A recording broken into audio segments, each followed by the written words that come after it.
So moving back from the naval problem back onto the battlefield, this was kind of the key point of our talk last year. Right, so I have these forces ashore, they're now distributed across an island and maybe distributed across island chains in that whole first and second island chain. Right. One of the key capability requirements that they've been listing lately has been across this field called generative logistics. And it's a fancy buzzword like everything else over in the DC Beltway. But what it really means is being able to produce classes of supply at the point of need.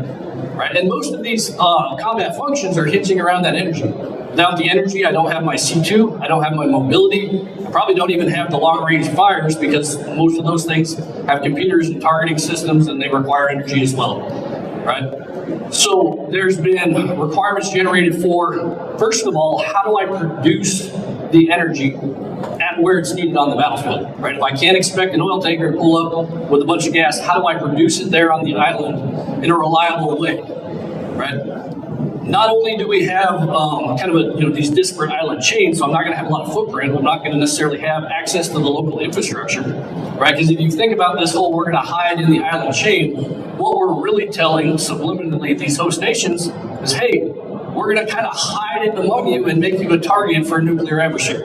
It's not a great sales pitch, so if we're also stealing their food and their energy, they're really not going to want us to have us there. We're probably going to create our own insurgency.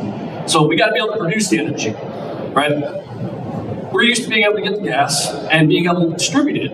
Well, now how are we going to distribute electrical energy if electrical energy is the answer across the battlefield? Now think back to what I said about the first problem. The one thing we can't do, we can't aggregate. We can't aggregate forces. Now, being a targeteer, because that's a lot of my background, is looking at a targeting system and saying if I hit that, these other things are going to fall, right?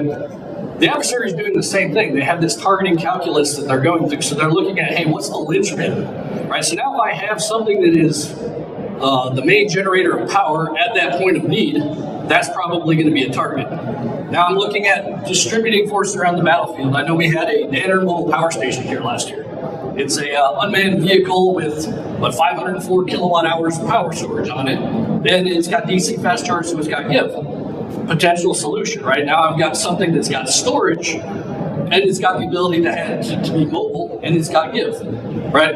But we're still running into these battery charging time problems, right? So if I pull up to a fuel truck and I get gas, I forget, I've seen it in a few of our analysis, we've got some numbers behind it, but a typical electric vehicle, even on DC fast charge, is still going to take a significantly longer time on that X and may or may not break that golden missile, right? So we've now started looking at other methods of maybe doing like wireless power transmission, right? We all know that there's some physical limitations of that, but if we can make that work, that might help prevent that whole aggregation piece and staying on the X and making yourself a target with your high value assets. So we're going to be looking for solutions like that in this expeditionary environment. Now, a lot of this was kind of a rehash of some problems we discussed over the last couple of years.